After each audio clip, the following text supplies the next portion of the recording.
Hi friends, एक बार फिर से आप सभी का हार्दिक स्वागत, वंदन, अभिनंदन है दोस्तों। यह प्रश्नोत्तरी में सिर्फ 20 प्रश्न हैं और 20 प्रश्न आपके लिए नए होंगे और आप देखेंगे यहाँ से बहुत बार प्रश्न रिपीट होते हैं। रिपीट इसलिए होते हैं कि बदलते पाठ्यक्रम में सारी चीज़ें नई जोड़ी गई हैं जो वर्तमान परीक्षा में यहाँ से प्रश्न पूछे जा रहे हैं। आइए आज का पहला प्रश्न देखिए। पहला ही प्रश्न आपके समक्ष है। पारिभाषिक शब्दावली में बंधन रहता है, तो ये क्या रहता है, इसमें आपको क्या बताना होगा, ये समझिए आप। पहला ही प्रश्न है, पारिभाषिक शब्दावली में बंधन रहता है। किसका बंधन रहता है? व्याकरण का, शब्दों का, भाषा का या रूप का? पहला प्रश्न है, आप सभी उत्तर देंगे और प्रश्न नए लगेंगे आपको तो आप नोट करते जाइएगा, ठीक है। तो आप देखेंगे शब्दों का बंधन रहता है। किसका बंधन रहता है? शब्दों का। तो ये पारिभाषिक शब्दावली, अब ये जो आपका पाठ्यक्रम बदला हुआ है इसमें आप देखेंगे ऐसे प्रश्न आपको ज़्यादा मिल रहे हैं, खासकर जो यूजी का पाठ्यक्रम बदला हुआ है। राष्ट्रीय शिक्षा नीति 2020 के अनुसार हिंदी माइनर मेजर दोनों में लगाया है, तो आप हिंदी को समझ सकते हैं कि कितनी ज़रूरी है शब्दों को पकड़ना, शब्दों के अर्थ को समझना। क्योंकि वर्तमान में टीवी चैनल, मीडिया सभी शब्दों को क्या रहे हैं, इंग्लिश के ज़्यादा से ज़्यादा शब्द हिंदी में घुसा रहे हैं और बच्चे वहाँ पे कंफ्यूज हो रहे हैं। तो ऐसे शब्दों को आप समझेंगे, बहुत सारे नए शब्द आप यहाँ से आज सीख के जाएंगे, हमें उम्मीद है। आइए आज का दूसरा प्रश्न देखिए। दूसरा प्रश्न है, पारिभाषिक शब्द होना चाहिए। कैसा होना चाहिए? अल्पाक्षर, प्रयोगात्मक, सुविधाजनक, उपर्युक्त, सभी। अब दूसरा प्रश्न आप सबके समक्ष है। अब आप देखें, पारिभाषिक शब्द होना चाहिए, कैसा होना चाहिए? अल्पाक्षर होना चाहिए। अल्प मतलब होता है छोटा, प्रयोगात्मक मतलब कि प्रयोग में विस्तृत होना चाहिए, या सुविधाजनक होना चाहिए, तो सभी होना चाहिए। डी ऑप्शन आपका सही होगा। नेक्स्ट अगला प्रश्न देखें, आज का तीसरा प्रश्न। पारिभाषिक शब्दावली में पारिभाषिक शब्दावली की एक पद्धति है, कौन सी पद्धति है बताइए? अनुकूलता, ग्राह्यता, संचयन, विस्तारण। तो ये तीसरे नंबर के प्रश्न का आंसर दीजिएगा। तो इसमें हो जाएगा, क्या होगा, एक पद्धति है तो यह संचयन की पद्धति है। किसकी पद्धति है? संचयन की। सी ऑप्शन आपका सही हुआ। अगला देखेंगे, चौथा प्रश्न आपकी स्क्रीन पे है। पारिभाषिक शब्दावली का बुनियादी सिद्धांत है, मतलब पारिभाषिक शब्दावलियाँ क्यों लाई गई पाठ्यक्रम में, तो इसके जो बुनियादी सिद्धांत है, सिद्धांत का मतलब होता है नियम। तो अब आप बताएंगे कि जो बुनियादी सिद्धांत हैं वह किस लिए हैं, ये बताना है। उपयोगिता, विनम्रता, लचीलापन, सहजता। पारिभाषिक शब्दावलियाँ क्यों लाई गई, प्रश्न यही आपसे पूछ रहा है। तो इस सबसे पहले देखेंगे इनकी क्या है, उपयोगिता है। बुनियादी सिद्धांत क्या है पारिभाषिक शब्दावली की? तो उपयोगिता है। जैसे मैंने आपको बताया कि अभी इंग्लिश के शब्द हिंदी में बहुत ज़्यादा मीडिया के द्वारा घुसाए जा रहे हैं। आप देखेंगे वर्तमान में मीडिया बहुत सारे शब्द को एग्जैक्ट इंग्लिश के ही यहाँ पे लगा देती, ठीक है। अब यहाँ पे बच्चों के भाषा विकास बाधित हो रहे हैं, आप इस चीज़ को समझ पा रहे होंगे। पांचवा प्रश्न है, पारिभाषिक शब्दावली में अनिवार्य है। क्या अनिवार्य है? एक रूपता, बोधगम्यता, सरलता, उपर्युक्त, सभी।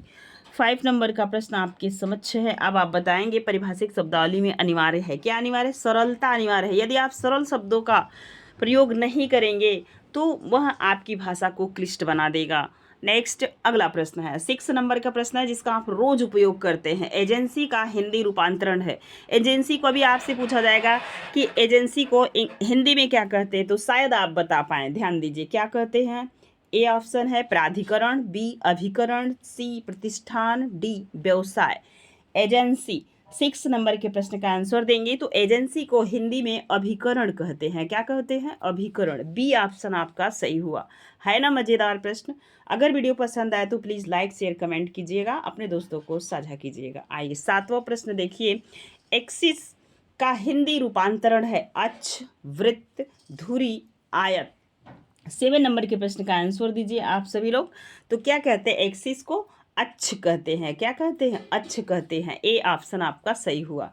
आप नेक्स्ट देखेंगे, 8 नंबर का प्रश्न है, जैसे माइनर, माइनर मेजर आपके पाठ्यक्रम में भी होगा। यदि आप बीए एमए के विद्यार्थी हैं तो माइनर मेजर खासकर जो है कि आप देखेंगे बीए वाले पाठ्यक्रम में माइनर सब्जेक्ट चलाया जा रहा है। तो अब आप बताएंगे कि यहाँ पे प्रश्न पूछ रहा है कि माइनर का कौन सा पारिभाषिक अर्थ सही नहीं है? अल्पायु, अवयस्क, मामूली, नाबालिग। नाबालिग का मतलब छोटा होता है, 18 साल से कम को हम नाबालिग कहते हैं। मामूली मतलब तुच्छ, अल्पायु मतलब जिसकी आयु कम हो, ठीक है। नेक्स्ट देखें, अवयस्क मतलब वयस्क तो होता है, अ मतलब नहीं हो जाएगा, तो जो वयस्क नहीं है। अब आपको बताना है कि माइनर का कौन सा पारिभाषिक अर्थ सही नहीं है। 8th नंबर के प्रश्न का आंसर दीजिएगा आप सभी लोग। तो मामूली, मामूली नहीं है, बाकी अवयस्क है, नाबालिग है, अल्पायु है। नेक्स्ट अगला प्रश्न देखेंगे। 9 नंबर का प्रश्न है, प्रशासनिक शब्द सर्कुलर का हिंदी रूपांतरण है, क्या है? सर्कुलर का हिंदी रूपांतरण है परिवृत्त, परिपत्र, प्रारूप, प्रमाण पत्र। चलिए बताइए, प्रशासनिक शब्द में सर्कुलर का हिंदी रूपांतरण है। अब आपको बताना है 9 नंबर के प्रश्न का आंसर क्या होगा। तो क्या होगा भाई? परिपत्र होगा। क्या होगा? परिपत्र। बी ऑप्शन आपका सही होगा। आप देखेंगे 10वां प्रश्न है, जो आप जब कभी भी एडमिशन करवाने जाते हैं तो एफिडेविट लगता है। एफिडेविट का परिभाषिक शब्द है, क्या है बताएं? जमानत पत्र, आवेदन पत्र, प्रार्थना पत्र, शपथ पत्र। 10 नंबर के प्रश्न का आंसर दीजिए। है ना मजेदार प्रश्न? देखिए, इसे कहते हैं प्रार्थना पत्र। क्या कहते हैं? प्रार्थना पत्र। सी ऑप्शन आपका सही होगा। नेक्स्ट 11 नंबर का प्रश्न है, चलिए बताइए। वित्त का हिंदी वित्त किस अंग्रेजी शब्द का हिंदी रूपांतरण है? Fund, finance, money, credit. एक होता है डेबिट कार्ड, एक होता है क्रेडिट कार्ड, है ना, जिसे आप डेली यूज करते हैं। अब पूछ रहा है प्रश्न आपसे, वित्त किस अंग्रेजी शब्द का हिंदी रूपांतरण है? बताना होगा आप सभी को। प्रश्न का आंसर बताइए सभी लोग। फंड कहते हैं, क्या कहते हैं? तो आप सभी जानते हैं फाइनेंस कहते हैं। वित्त को क्या कहते हैं? फाइनेंस कहते हैं। बी ऑप्शन आपका सही हुआ। अगला प्रश्न जो आपके स्क्रीन पे है, ध्यान दीजिए। संप्रतीकक किस शब्द का हिंदी रूपांतरण है? एडिटिंग का है, कि ग्राफिक का है, कि सिंबलिक का है, कि डाटा का है? बताओ। 12 नंबर के प्रश्न का आंसर दीजिए। तो संप्रतीकक को हिंदी रूपांतरण में क्या कहेंगे? तो कहेंगे ग्राफिक्स।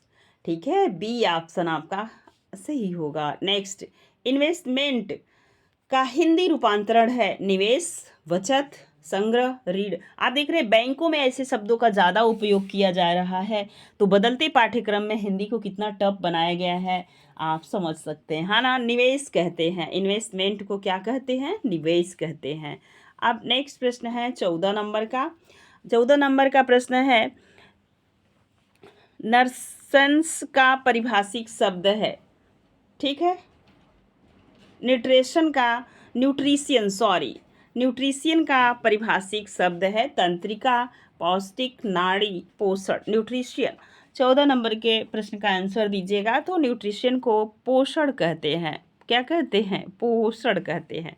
डिवीजन के लिए हिंदी, डिवीजन देख रहे हैं, डिवीजन के लिए हिंदी पारिभाषिक शब्द है भाग, प्रभाग, विभाग। इनमें से कोई नहीं। 15 नंबर के प्रश्न का आंसर दीजिएगा। तो क्या हो जाएगा? प्रभाग हो जाएगा, डिवीजन जिसे कहते हैं। नेक्स्ट, एम्प्लॉयर के लिए उचित पारिभाषिक शब्द है। एम्प्लॉयर के लिए उचित पारिभाषिक शब्द है योजक, वियोजक, नियोजक, मालिक। एम्प्लॉयर। 16 नंबर के प्रश्न का आंसर दीजिएगा। तो हो जाएगा नियोजक। क्या हो जाएगा? नियोजक। ठीक है। नेक्स्ट अगला प्रश्न है एडमिनिस्ट्रेशन। नेक्स्ट है 17 नंबर का प्रश्न, एडमिनिस्ट्रेशन के लिए उपयुक्त हिंदी शब्द है प्रशासन, प्रशासक, सुशासन। इनमें से कोई नहीं। 17 नंबर के प्रश्न का आंसर दीजिएगा। तो हो जाएगा प्रशासन। बी ऑप्शन आपका सही होगा। ठीक है। सरचेंज के लिए प्रयुक्त पारिभाषिक शब्द है भार, प्रभार, अधिभार, साभार।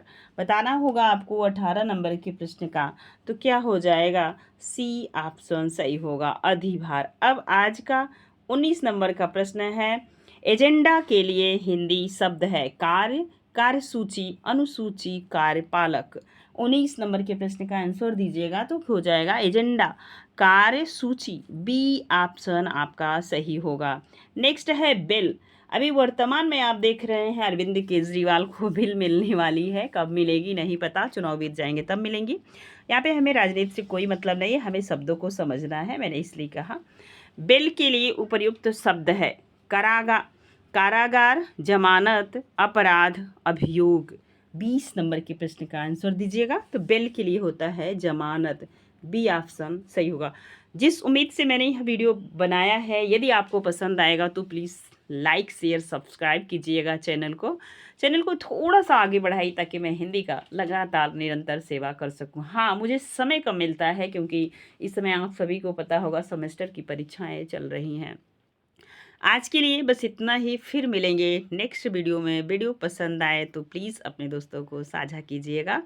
आपका दिन शुभ हो।